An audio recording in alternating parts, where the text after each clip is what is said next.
Temos o prazer de contar com o Fábio Iop, trabalhador da nossa casa, da Casa de Jesus, que irá nos falar sobre o Centro Espírita e o Evangelho Redivivo.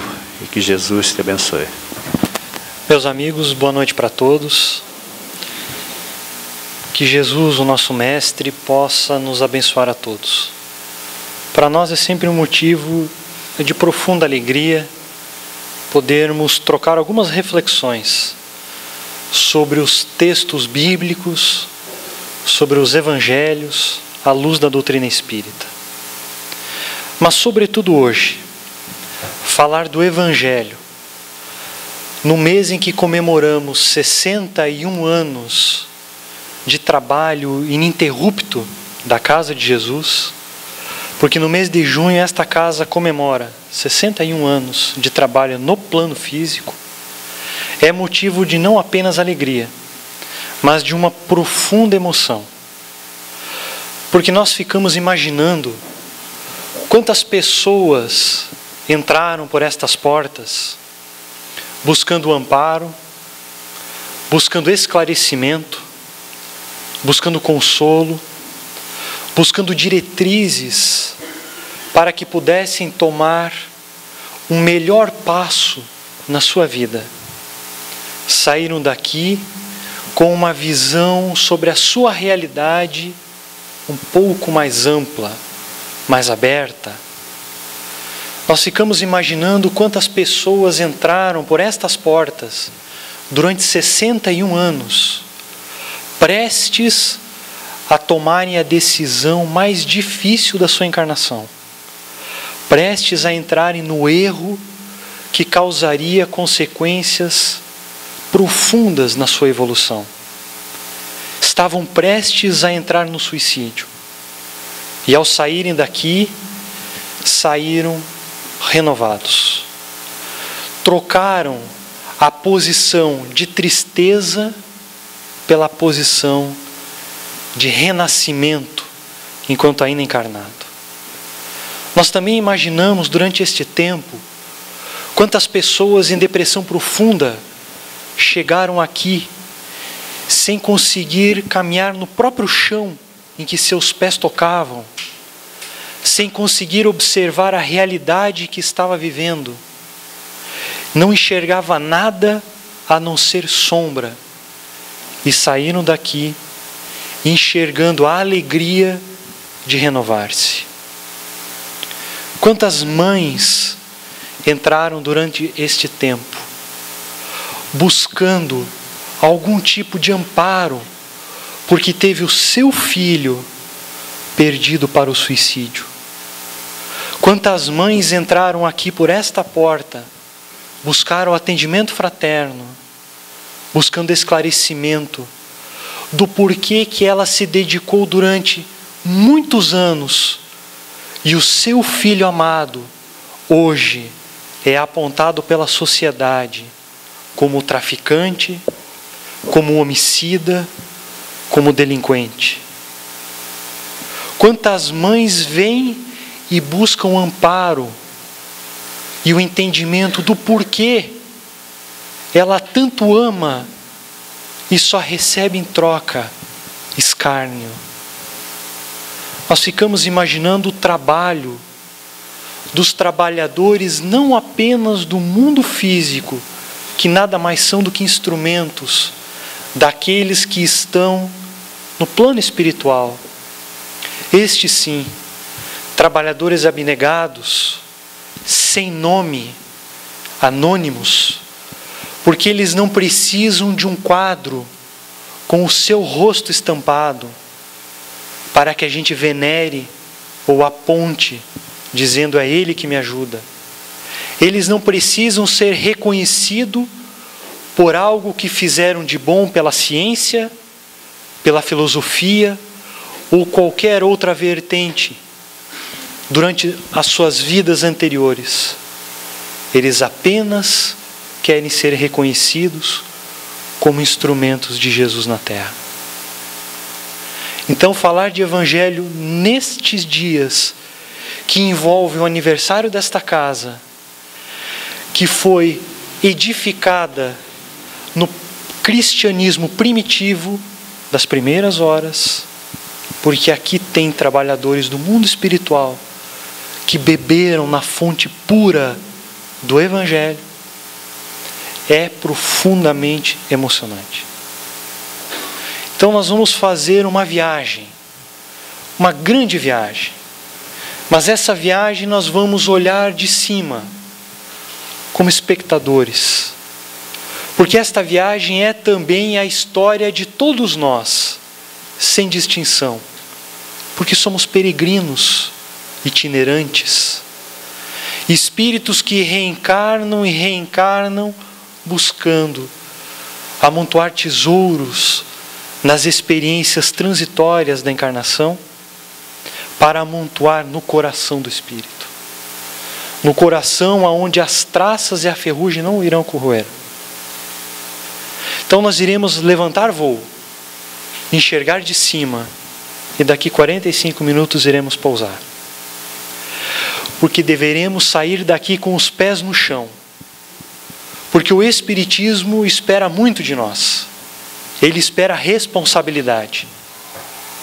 Se você entrou hoje neste salão, esperando apenas esclarecimento, apenas consolo, você sairá daqui decepcionado.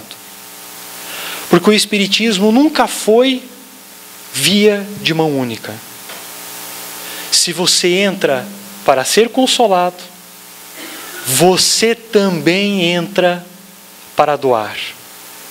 Porque muitos desses trabalhadores anônimos nos receberam e nos recebem todas as vezes que aqui chegamos, de braços abertos. Muitas vezes vão com nós até a nossa casa, nos tutelam de muito perto.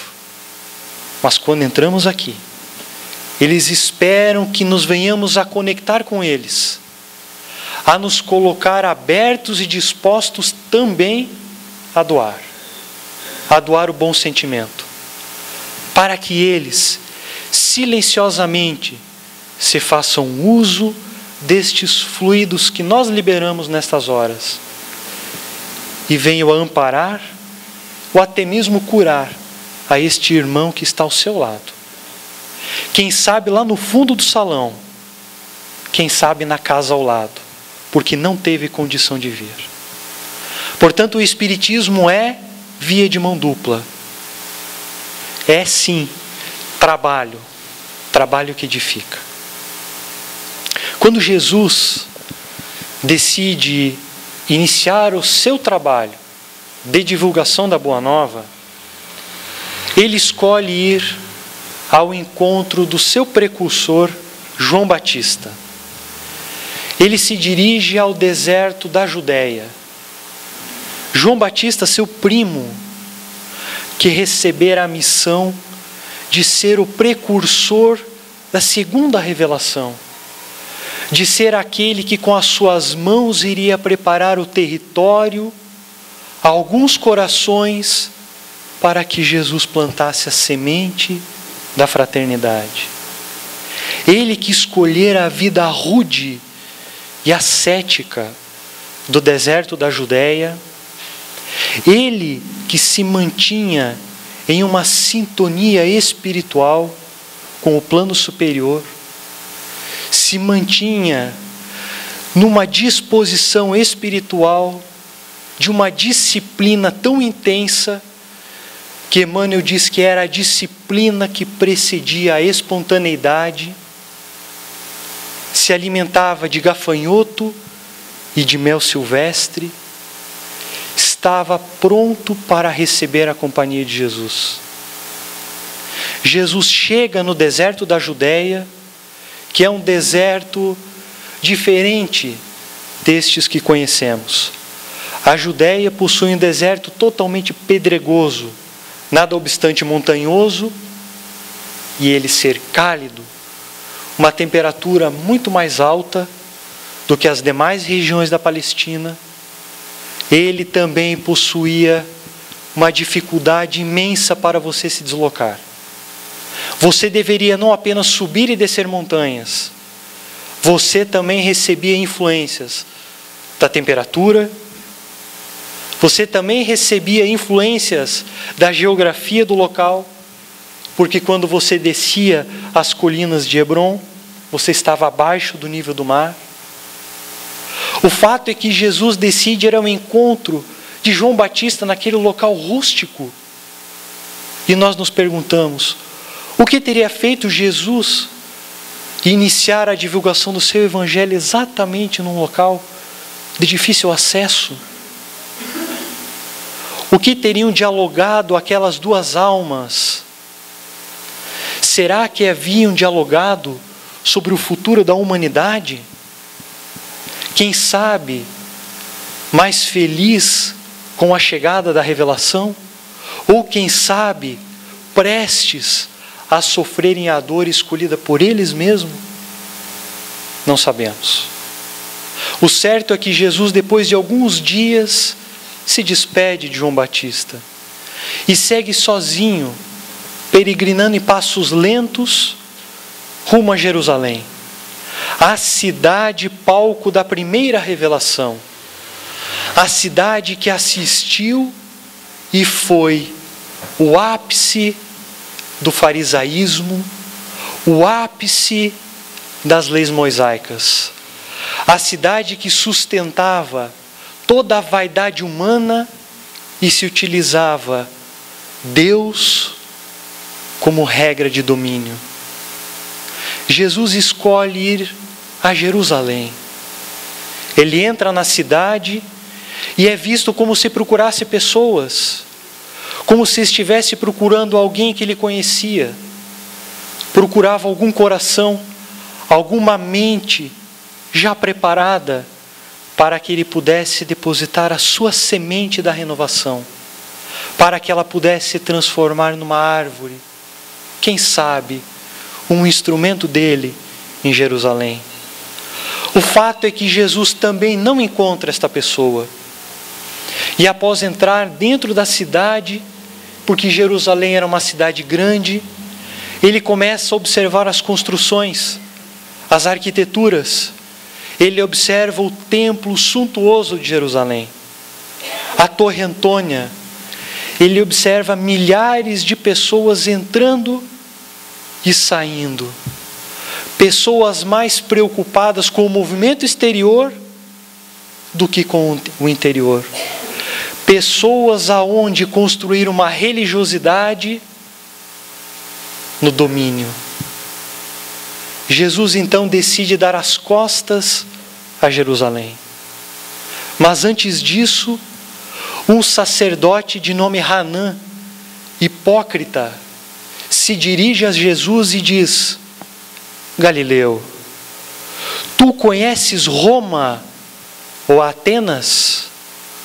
E Jesus, com a mesma serenidade que entrara na cidade, responde: eu conheço o amor e a verdade. Jesus então sai de Jerusalém, deixando aquela cidade e aquelas milhares de pessoas entregues aos séculos do porvir, para que a mão niveladora da morte fizesse o seu papel, para que a dor e o sofrimento fossem o alicerce da edificação moral daqueles que lá viviam. Já tiveram a oportunidade de receber a primeira revelação, que fora transformada em domínio. Jesus então escolhe ir até a Galileia, dos pobres, humildes, dos trabalhadores, pescadores, mas daqueles que buscavam viver espiritualidade e religiosidade no cotidiano. Depois de 2 dias peregrinando até a Galileia, ele se aproxima de Nazaré, cidade onde passara a sua infância. Ele se dirige até outra cidade, ao lado, Caná. Naquele dia, quando Jesus entra em Caná, um amigo muito querido para o seu coração, alguém que ele amava muito, estava se casando. É a famosa narrativa das bodas de Caná. Jesus entra na cidade e se dirige para o casamento de noivos que buscavam através da troca, através da fraternidade, através do amparo mútuo, seguirem os seus caminhos. Mas o fato é que neste casamento acabou o vinho. Imagina você, na festa do seu casamento, acaba a comida do buffet. Você irá ficar triste, desesperado, sem saber o que fazer. Aqueles noivos estavam aflitos, porque o vinho era a principal iguaria para ser distribuído aos convidados. Jesus, no silêncio, transforma a água em vinho. Aqui, ele estabelece o primeiro passo de divulgação do seu evangelho. No silêncio da palavra. Ele não fez nenhuma divulgação verbal. Ele não proferiu o sermão da montanha. Ele não fez nenhuma pregação do reino de Deus. Simplesmente no silêncio, demonstrando na conduta que é Ele quem doa, que é Ele que retira do coração humano a aflição. Porque nada obstante Ele ter transformado água em vinho, vinho na cultura hebraica é revelação divina. Ele doa revelação divina. Um tempo depois, Simão Pedro se aproxima de Jesus e diz: Mestre, não terias tu incentivado a bebedeira, transformando a água em vinho?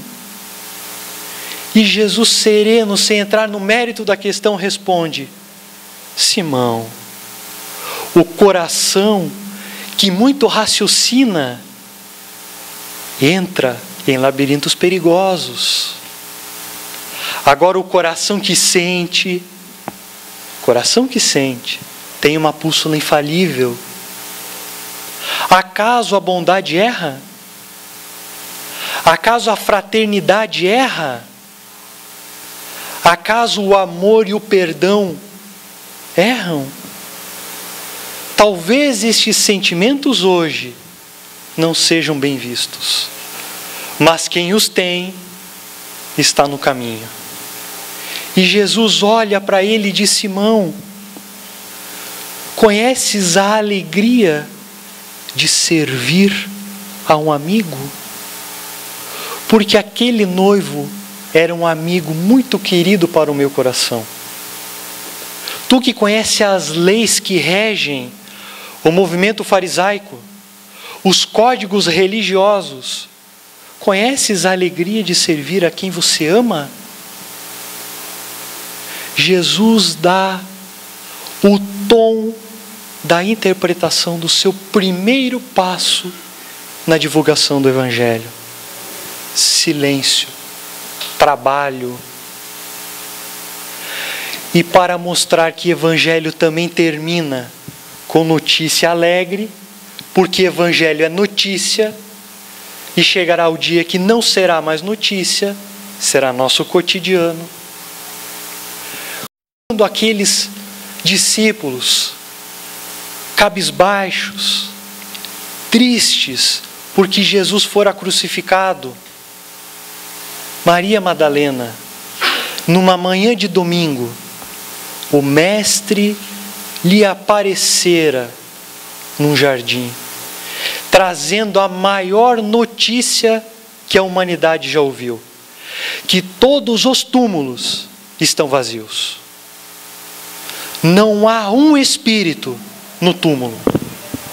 O que acontece, na verdade, é a transformação da matéria. A notícia da imortalidade. E aqui eu peço a atenção de todos, porque iniciam paralelos importantes entre a primeira, a segunda em especial, e a terceira revelação, na figura do Espiritismo. Paralelos, porque quando você revive o cristianismo primitivo, na realidade, você só está falando a mesma coisa no novo acondicionamento verbal. No novo acondicionamento verbal. Mais tarde, os discípulos, ainda cabisbaixos e tristes, se dirigem a um local público como este, algumas centenas de pessoas, numa festa em Jerusalém. Eles que não conseguiam ainda verbalizar o sentimento, o coração ainda preso na falta do verbo. Eis que o mundo espiritual se manifesta, um Pentecostes. Cada um deles fala em uma língua em especial, para uma pessoa em especial. Cada um deles trazendo a notícia especialmente para um. 1856. Um novo Pentecostes acontece na humanidade. A Europa vê atônita o mundo espiritual se manifestando. Mesas começam a girar. Mesas se movimentam. A matéria inerte agora responde perguntas inteligentes. Manifestações espirituais. Objetos se movem. Médiuns com efeitos físicos. E um homem começa a tomar nota dos acontecimentos. Começa a tomar nota. E começa a estabelecer que algo inteligente estava por trás do movimento. É o mesmo paralelo. O mesmo. Mas mais um paralelo. Porque Kardec, dentro de uma casa pequena, solitário, apenas na companhia de 2 médiuns, recebia mensagens do mundo espiritual de alto teor. E ele começa a estabelecer um conteúdo pedagógico. A notícia da imortalidade, dada por Maria Madalena quando Jesus lhe aparecera no jardim, fora dado numa casa pequena de Maria Marcos, a mãe do evangelista Marcos, irmã de Barnabé. O mesmo paralelo, igual. Kardec, em 1862, resolve ele mesmo divulgar o seu trabalho de codificação. Ele resolve divulgar a imortalidade pela Europa.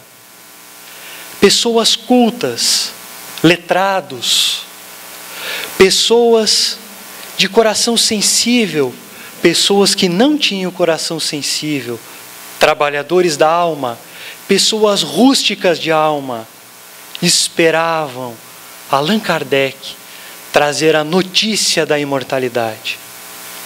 O mesmo paralelo, porque Jesus em pessoa saía divulgando a segunda revelação pelo lago de Genezaré. Ele falava das notícias do reino de Deus. E as mesmas pessoas ignorantes, pessoas trabalhadoras, pessoas cultas, letradas, Levi era letrado, mais tarde evangelista Mateus. Jesus falava, ele tomava nota. O mesmo paralelo acontecia. E o Espiritismo começa a tomar corpo na Europa. Assim como na época começava a edificar a segunda revelação, agora no caráter dos evangelhos. Mais um paralelo se iniciava. Porque enquanto Jesus caminhava, pessoas buscavam Ele. Aleijados, amputados, cegos, obsidiados. Pessoas eram trazidas para que Ele curasse. Jesus curava, embora a grande maioria voltasse a rescindir no mesmo erro, porque a cura não é do corpo, a cura é da alma. No Brasil, o Espiritismo começa com dezenas de médiuns de cura reencarnando. A população começa a observar verdadeiras clínicas de cura espiritual se formando. Pessoas se deslocam e atravessam o país para serem curadas das chagas do corpo. Muitas delas não são curadas. O mesmo paralelo se estabelecia, demonstrando que a cura era por dentro. A cura era no coração. Jesus fala para Simão Pedro. Quando ele aparecera, Simão estava triste, sentado na beira do lago de Genezaré. Jesus aparecera em espírito e disse: Simão, construa uma casa de caridade, porque o mundo ainda não conhece a beneficência social. Recolha os aleijados, amputados, os obsidiados. Recolha os necessitados para consolo e esclarecimento. Simão Pedro funda a Casa do Caminho. E ali começam a receber dezenas de pessoas. Pessoas que eram deixadas de lado naquela época. Pessoas que eram ditas impuras à vaidade humana. E ao mesmo tempo no Brasil começam a aparecer casas de assistência, hospitais, creches, asilos, orfanatos, casas da sopa, casas aonde pessoas iam buscar mantimento, formavam-se filas intermináveis pela madrugada. Pessoas iam buscar mantimento para o corpo e saíam de lá nutridas, mas com a oportunidade do esclarecimento, para que os seus joelhos desconjuntados saíssem do chão, os pés sangrentos pudessem dar alguns passos ainda nesta encarnação. O mesmo paralelo se estabelecia, mesmo. E é curioso, porque na obra Brasil, Coração do Mundo, Pátria do Evangelho, Humberto de Campos traz uma notícia que toca o coração do espírita. A árvore do Evangelho fora transferida da Palestina para o Brasil. Nada obstante o território brasileiro geograficamente desenhado ser muito semelhante ao Lago de Genezaré, mas de maneira dilatada, aqui no Brasil se encontram centenas de espíritos reencarnados de diversas revoluções. A Revolução Francesa, a Noite de São Bartolomeu. Pessoas que buscaram através da dor renovar o próximo. Lê do engano. Coxos morais, necessitados de renovação, encarnaram as centenas no Brasil. Coração do Mundo, Pátria do Evangelho. Porque Evangelho não é notícia para ação, é para doentes. É para doentes. E agora se estabelece um paralelo que chama a atenção de cada um de nós aqui sentado, porque toca a nossa realidade em especial. No ano de 1954, Francisco Cândido Xavier é procurado por uma jornalista da revista da LBV. Ela, curiosa, pergunta para ele: Chico, como se estabelecerá o futuro da humanidade?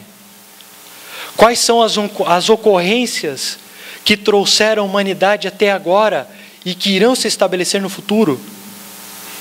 Chico dá uma resposta de uma página, mas ele encerra dando uma notícia alegre, exatamente como Jesus dera a notícia no Pentecostes, como ele dera a notícia aparecendo para Maria Madalena, como ele dera a notícia nas bodas de Caná. Chico encerra dizendo, muito breve: o homem estará ligado à religião cósmica do amor e da sabedoria, que o cristianismo renascente no espiritismo de hoje edificará para a humanidade, ajustando-a ao concerto de bênçãos que o grande porvir nos reserva. Religião cósmica não é mais uma religião de sectários, não é mais uma religião que insula pessoas, que separa para depois tentar unir. Não.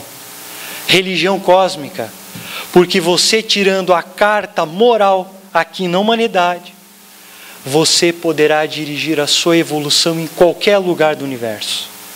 Religião cósmica. Amor e sabedoria. As duas asas que levam o espírito a alçar voo para além da angelitude. Além. 1954. 1954, aqui em Balneário. Uma senhora de mais de 40 anos. Senhora, porque na década de 50, você ter mais de 40 anos era ser uma senhora, graças à influência de Balzac. Com um coração que não cabia no seu peito, Dona Erna. Ela que não aguentava mais ver a dor que o ser humano provocava no seu semelhante, resolve fundar aqui, a casa de Jesus. Com as suas mãos, naqueles anos, ela prega mata-juntas aos mesmos moldes da conduta de Jesus. Um paralelo, demonstrando que mão não é adorno, mão é instrumento de trabalho. E nada obstante isso, um paralelo mais bonito ainda, porque a casa recebe o nome Casa de Jesus. Aqui, o coração de Jesus passa a iluminar algumas dezenas de casas à sua volta. Tinha muito mato, eram poucas famílias que moravam aqui naquela época. Há 2000 anos atrás, Jesus, quando inicia a divulgação do seu evangelho, passa 3 anos dormindo a maior parte das noites na casa de Simão Pedro, e era uma casa pequena, pequena mesmo, 4, 5 metros quadrados, e o seu coração dali irradiava para 100, 150 casas, era o tamanho de Cafarnaum na época. Um paralelo. Mas se o Brasil é coração do mundo, pátria do Evangelho, paisagem dilatada do Tiberíades, Balneário Camboriú também cresce. Agora milhares de casas em volta da casa de Jesus. Eis que os raios do amor de Jesus que se faz presente aqui, agora iluminam centenas de famílias à sua volta. É a paisagem dilatada, estabelecendo para os corações que aqui buscam consolo e esclarecimento, um novo paradigma de um Pai cósmico, de um Pai que te ama do mesmo tamanho que ama o seu Filho nos confins do universo, sem distinção, preparando a humanidade para o porvir. Se o Espiritismo tem, como diz Chico, este trabalho árduo e difícil de construir a humanidade para realmente se estabelecer na religião do amor e da sabedoria, a casa espírita é também edificada nos mesmos pilares, nos mesmos, porque lei de Deus é uma. É uma. E você já conhece estes pilares. Se você faz o Evangelho no lar, você já leu. Você já deve ter lido o 1º ao 6º capítulo do Evangelho segundo o Espiritismo. Talvez você passou rápido demais e não se deu conta. Mas ali, os 6 primeiros capítulos estabelecem os 6 principais pilares que colocam a humanidade para a religião cósmica do futuro. Religião. Porque religião, no ponto de vista de Jesus, não é religião de alguns. É andar com Ele. É estar com Ele, porque religião é religar, não é separar. Se você acha que você é melhor por ter um tipo de religião, reveja os seus conceitos. Há uma construção de um novo paradigma. E nós vamos agora sobrevoar sobre eles. Vamos narrá-los para que você se identifique, para que você perceba que você está incluso neles. Kardec escreve o primeiro capítulo: Eu não vim destruir a lei. Kardec deixa claro e explícito que o Espiritismo não vem queimar o Velho Testamento, que o Espiritismo não vem deixar de lado Moisés, que o Espiritismo não vem sobrepor o Novo Testamento, muito menos colocar o Evangelho segundo o Espiritismo para redizer a fala de Jesus. O Espiritismo é continuidade da única e perfeita lei de Deus. Porque o que muda não é a lei. O que muda é a sua aproximação da lei. É o seu amadurecimento da lei, da mesma. Então, na primeira revelação, a humanidade era infantil no âmbito espiritual. Na segunda revelação, a humanidade já era uma humanidade um pouco melhor. Ela já estava num novo acondicionamento pedagógico, propícia a receber a notícia do amor, do perdão. Agora, na figura do Espiritismo, ela se encontra na maturidade espiritual. Embora muitos ainda sejam contrários a isso, porque exemplificam, mas a humanidade ainda recebe rios de sangue. Na humanidade ainda temos vários conflitos. Na humanidade ainda temos bombas caindo. Mas ora, a lei de Deus é uma, perfeita. O único que constrói para reconstruir é o homem. Deus é perfeito. Se Ele estabeleceu que o homem poderia, num compêndio intelectual, despertar o seu coração, era porque poderia. E nada obstante, os mais sofridos receberiam como palco esse compêndio. Brasil, coração do mundo, pátria do Evangelho. A única e perfeita lei de Deus. Se você acha que o Espiritismo é apenas uma notícia de 150 anos atrás, releia a codificação. Porque o Espiritismo está pautado em mais de 3.000 anos de revelação espiritual. 3.000 anos. Porque o Espiritismo é para o futuro. Dado esta baliza, Kardec encerra esse primeiro capítulo colocando o subtítulo: A aliança da ciência com a religião. Dizendo, se você é um cientista e se você é um religioso, você tem o direito de estabelecer um conflito de diálogo, porque cada um percebe a lei de Deus de um modo, mas a aliança e casamento, irá se estabelecer entre ambos. E do mesmo modo que um casamento, o cientista irá ajudar o religioso na fé raciocinada, e o religioso irá ajudar o cientista a despertar o coração. Jesus inicia a divulgação do seu Evangelho numa festa de casamento. Mais um paralelo. Mais um. Encerrando essa baliza, Kardec inicia o segundo capítulo. Meu reino não é deste mundo. E o que nos chama a atenção neste capítulo é a última comunicação de um espírito feminino.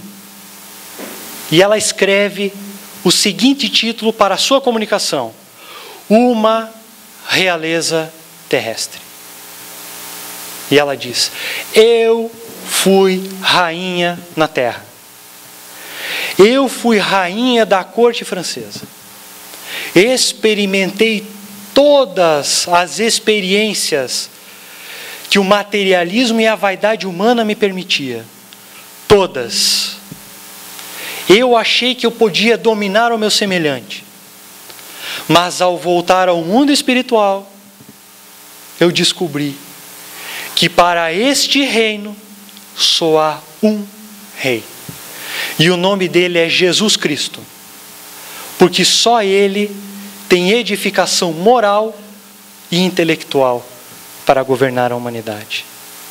Se você não gosta de governar, coloque outro nome. Guia, CEO, tanto faz. É o único que tem realeza moral para pegar cada um de nós e levar no caminho mais seguro ao coração de Deus. Após o segundo capítulo, Kardec inicia o terceiro. Há muitas moradas na casa de meu Pai. Isso é simples. É só você chegar agora à noite e olhar para o céu. Pelas notícias da astronomia moderna, 200 bilhões de galáxias iluminam o teu céu. Dessas 200 bilhões, cada uma com 100 bilhões de sóis. Cada sol com um conjunto de planetas. Cada conjunto de planetas formando um imenso sistema. Cada planeta com um conjunto de espíritos no seu estágio pedagógico, buscando aprender a lei de Deus. Qual é a tua nacionalidade do universo? Você é terráqueo? Você é um espírito da terra? Vem cá, se pergunte mesmo. Você acha que a terra é o centro moral e intelectual do universo? Será que Jesus, que tem uma realeza moral, viria a este planeta, um planetinha pequeno, para fundar uma religião? Não. Jesus vem para conduzir ao Pai. Porque se você acha que entre cristão e homem de bem há uma diferença, eu te dou mais uma notícia. Não há um espírito na terra, no mundo espiritual ou encarnado, que não tenha ouvido a voz de Jesus. Não há um. Seja ele muçulmano, hinduísta ou qualquer filosofia, algum dia ele ouviu a voz clara de Jesus. E ele sabe que na terra o único com realeza moral é Jesus. Então, se você estabelece diferença entre cristão e homem de bem, reveja seus conceitos, porque é tudo a mesma coisa. Após este capítulo,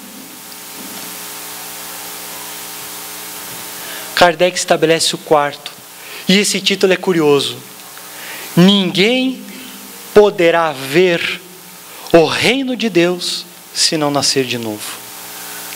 É preciso muitas vidas, muitas encarnações, muitas, é para ver, não é para entrar, é para ver. Se você acha que você vai entrar no reino de Deus agora, olhe para si. Você está vendo agora a claridade, você não sabe nem onde ele está. Você mal sabe que a bússola de orientação é o teu coração? Kardec estabelece: para ver o reino de Deus, você precisa reencarnar muitas vezes, porque o espírito é o grande herdeiro de si mesmo. É aquele que constrói as suas potencialidades, as suas habilidades, mas infelizmente as suas fragilidades. Então, para você ver, é tão mais rápido ou tão mais lento quanto você deseja. Após o quarto capítulo, Kardec inicia o quinto. E o quinto é uma notícia a ser estudada. Porque o Evangelho segundo o Espiritismo segue a mesma estrutura literária das bem-aventuranças. A mesma subida, a mesma descida, a mesma troca. Você doa, você recebe. Lei de causa e efeito. A primeira bem-aventurança: bem-aventurados os pobres de espírito. Kardec não. Ele estabelece o quinto capítulo como: bem-aventurados os aflitos, porque serão consolados. Acaso alguém aqui não é aflito? Acaso alguém aqui poderia conhecer o amor se não passasse pelo espírito de renúncia? Alguém poderia conhecer realmente a caridade se as suas mãos um dia não estivessem vazias e o seu coração solitário do calor humano? Alguém poderia conhecer realmente o que é enxugar lágrima e consolar, se não tivesse sentido nos seus olhos e escorrer no seu rosto as lágrimas excruciantes da dor? Fora da caridade não há salvação. Você só recebe merecimento para evoluir se você passa. Evolução em pedagogia. Evolução em pedagogia. Bem-aventurados os aflitos. Jesus, nas bodas de Caná, olha para os noivos aflitos e estabelece no silêncio da palavra que é Ele que doa para que saia da aflição. Do mesmo modo, Kardec estabelece o paralelo, porque se Jesus doa, Kardec escreve o 6º capítulo e finaliza a baliza. O Cristo Consolador.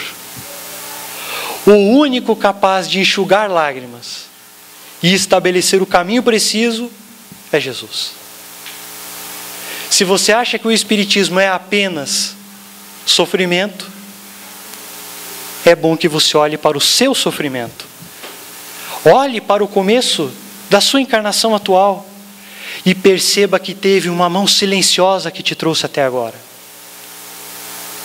Cristo Consolador. Todos os caminhos de erros em que você enveredou, Ele silenciosamente te chamou a atenção. Você foi surdo e não ouviu. Ele te mandou um livro. Você foi cego, precisou que a sua vista fosse curada. Ele te mandou as mãos de alguém para te guiar. Você era um aleijado e quis ficar parado. É a tua escolha. Mas o Cristo é Consolador. Ele é o único que possui realeza moral para nos levar até Deus. E aí estabelecermos definitivamente a humanidade na Terra como uma humanidade que compartilha a mesma lei consciente com o resto do universo. Somos todos irmãos. Todos. E assim, para voltarmos do nosso voo, agora, observando que ali está a nossa história, vamos colocar os nossos pés no chão e vamos observando que se Brasil, coração do mundo, pátria do Evangelho, é a pátria em que nós renascemos. Se você está na casa de Jesus, recebe o nome de Jesus. Você recebeu das mãos destes trabalhadores abnegados do mundo espiritual que vocês não estão vendo, mas que aqui estão. O bastão. A semelhança das corridas olímpicas de revezamento, que você recebe o bastão, anda alguns metros e dá para o seu companheiro, você recebeu o bastão da fraternidade, do consolo, do esclarecimento, mas não é para fazer aqui no salão, é ali fora, é ali. E eles não querem saber se você vai andar 10, 20 metros, alguns poucos passos. Eles querem que você tenha responsabilidade de saber que está com o bastão na mão, mas é o bastão que consola, não é o bastão que fere, é o bastão que doa. Do mesmo modo que Jesus falou para Simão Pedro: Simão, conheces a alegria de servir a um amigo? Há 2000 anos você ouve no teu coração Jesus dizer: eu sou teu amigo. Porque amigo é diferente. Amigo é aquele que anda junto contigo na alegria, mas quando você cai, ele está ali para te dar as mãos. E ele diz: eu sou teu amigo. E eu estou te dizendo, você vai ser buscado pelo escárnio. Você vai ser colocado como ovelha destinada ao matadouro na tua encarnação. você vai ser colocado para enxugar muitas lágrimas. Muitas. Você também vai ser procurado pela mansidão. Você também vai ser procurado pela discórdia. Mas não se esqueça, me ouça, eu estou te dizendo no teu coração, eu sou teu amigo. Conheces a alegria de servir a um amigo? Meus amigos, uma boa noite para todos e que esse nosso sobrevoo sirva de uma reflexão aos moldes de Santo Agostinho dentro de nós, porque dentro de nós Deus se manifesta no templo imaculado do seu amor. Que assim seja. Obrigado, Fábio. Que continues assim, trazendo esclarecimento a todos nós.